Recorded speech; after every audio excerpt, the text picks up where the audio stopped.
Many viewers have wondered, how did the frontman and Il-nam survive the deadly Squid Game while hundreds perished around them? Were they just lucky, or was everything meticulously orchestrated from behind the curtain? In this detailed breakdown, we'll explore exactly how both of them navigated the brutal games without ever being in real danger. The truth is far more strategic and darker than most fans realize. The frontman, previously a winner himself, started off in an advantageous position, not as a participant, but as the game's orchestrator. His responsibilities weren't just administrative, they were tactical. When contestant Gi-hun started skewing the natural dynamics of the game, helping players cooperate and reduce fatalities, the frontman saw a serious threat to the core spectacle. The games thrived on brutality and unpredictability, and too much teamwork disrupted that. To restore the essence of the Squid Game, the frontman did something few expected. He inserted himself into the game, but even within it, he wasn't truly one of the players. He played the role of a shadow. In the infamous first game, the frontman didn't participate. He remained hidden in his surveillance chamber, watching events unfold. No one noticed his absence. The anonymity of 455 strangers made it easy to slip in or out. Unlike Il-nam, who stood in the open, the frontman used the initial confusion to his advantage. Some speculate that he was never assigned a number at all, making him invisible in both records and outcomes. Others argue he had a number but manipulated the system to remain off the list. When it came to the honeycomb game, the frontman's team was strangely the last to go, even though they were surrounded in the center of the crowd. This wasn't luck, it was deliberate positioning. Being last gave him control. If his team failed, he could fake death in an isolated setting. He might even have used tranquilizers or blood packs to make his demise convincing. Afterward, guards loyal to him could extract him discreetly. Another theory suggests a darker plan. Had his team lost, the frontman would have survived while his teammates were quietly eliminated. His authority ensured that no guard would question the sequence. In the Mingle game, players had to quickly form teams of 4. Chaos erupted. The frontman used this moment to disappear. He claimed he would find a 4th player, but what he really did was vanish into an empty chamber. By the time Gi-hun realized he was gone, the frontman had likely already secured a safe spot. He only returned when it was time to control the outcome. When he finally re-emerged, he quickly killed one of the players in his room to simplify the situation. Had he not acted, the guards might have entered to enforce the rules. Killing one player gave him full control over the next phase. Even if the guards had intervened, they would have prioritized removing the others while protecting their commanding officer.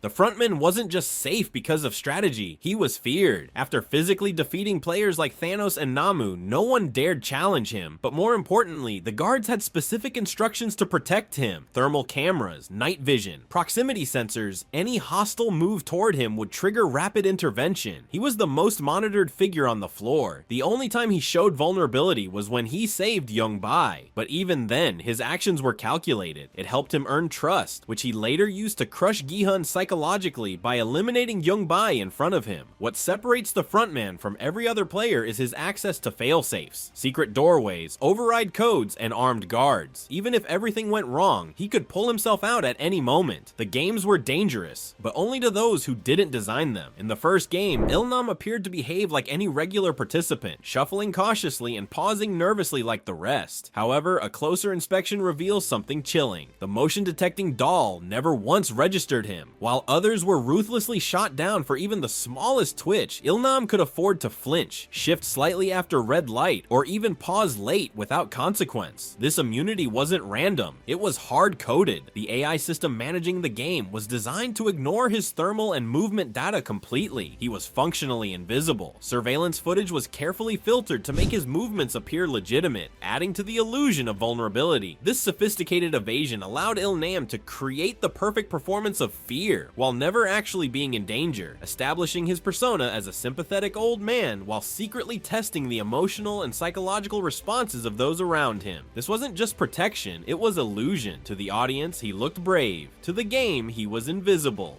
Il-nam didn't fear the candy game. When the group decided to split shapes, he let Gi-hun pick first. Sang-woo subtly tried to guide him away from the umbrella, hinting he knew the challenge ahead. Il-nam didn't need to worry. Even if he failed, the guards would accept his submission. He could hide a broken piece or simply claim success. No one would dare dispute it. During the lights-out brawl, Il-nam immediately climbed high for safety. This wasn't improvisation, it was preparation. He knew the violence was coming. When it got out of hand, Il-nam stopped the game. game. That moment revealed his true influence. He wasn't just a participant, he was the architect. The guards acted on his word. After Ilnam's team secured an astonishing victory in the high-stakes tug-of-war game, observant fans noticed a peculiar detail. His wrist shackle appeared to be loose, or perhaps not locked at all. In a game where everyone else was securely bound to the rope, this minor discrepancy raised major suspicions. This observation fuels a compelling theory. If Ilnam's team had lost, he wouldn't have plunged to his death like the others. Instead, he could have discreetly unlocked his shackle and stepped away from the edge, avoiding the fatal drop. The guards, complicit in his protection, would have subtly delayed severing the rope, providing him just enough time to move out of harm's way. This would all occur within seconds, yet under the chaos and noise, it would go unnoticed by fellow contestants. Even if both teams were to fall simultaneously, the system was prepared to mask his exit. The lighting, camera angles, and smoke machines used during the fall could create enough visual distortion to camouflage a controlled removal. Those monitoring remotely or reviewing footage later would assume he perished like the others. In reality, Ilnam would be quietly extracted via a side lift or concealed platform. What appeared to be a miracle on screen might have been a rehearsed contingency plan. The seemingly unlocked shackle was not an oversight, it was a calculated failsafe built into the structure of the game. Ilnam's safety was never truly at risk, it was simply dressed up to look like a gamble, keeping the illusion of fairness alive for those both inside the game and watching beyond. Ilnam knew what game was coming next: the Glass Bridge, a game built on chance. There was no way to survive without exposure, so he orchestrated a personal farewell. He faked cognitive decline, bonded with Gi-hun, and allowed himself to be killed off-screen. This dramatic moment gave emotional weight to his exit and removed him from a game he couldn't rig. Another crucial but often ignored aspect of Ilnam's invulnerability was the intricate safety net woven around him, his personal network. He was wired with hidden microphones, not only in his clothing, but also embedded discreetly in his wristband and under his collar, allowing him to transmit real-time data and receive alerts without arousing suspicion. Beyond that, he had a direct and encrypted line to the central control room, bypassing all public channels used by guards or contestants. This connection allowed him to pause or alter game events subtly through coded phrases or movement triggers, which were interpreted by AI systems and on-site staff. Additionally, a covert medical response team was embedded within the facility, disguised as regular maintenance or catering crew. Trained in rapid intervention, they were tasked solely with monitoring Ilnam's vitals remotely and stationed at key exits and ventilation pathways for quick deployment. These specialists operated using biometric scanners and radio-silent drones to ensure Ilnam's health remained stable throughout the experience, ready to extract him in under 60 seconds if any unforeseen emergency arose. Ilnam wasn't merely participating, he was actively running a live experiment, testing psychological limits, group dynamics, and systemic control under the guise of vulnerability. The Squid Game wasn't just a spectacle for him, it was a laboratory, and the other players were his unwitting subjects. Ilnam's role in the Squid Game wasn't about seeking thrill or control, it was a deep internal search born from emptiness. After decades of manipulating lives, he questioned whether he had lost his humanity. Could he still feel regret, fear, or affection, or had absolute power erased these emotions? He realized the one thing beyond control was true emotional connection. Unlike the mechanical games, human compassion couldn't be programmed or predicted. This intrigued him more than the physical challenges. When he met Gi-hun, Ilnam saw a rare purity, someone kind without selfish motives. Gi-hun's simple acts of kindness, offering food, warmth, and concern, pierced Ilnam's emotional defenses. What started as observation became personal. Ilnam didn't expect to feel again, and those emotions unsettled his cold outlook. Both the frontman and Ilnam navigated Squid Game with layered safety nets, social manipulation, structural control, and hidden interventions. To them, the games weren't death matches. They were theaters of control. While others gambled with their lives, these two rewrote the rules. Because when you own the game, you never really play it.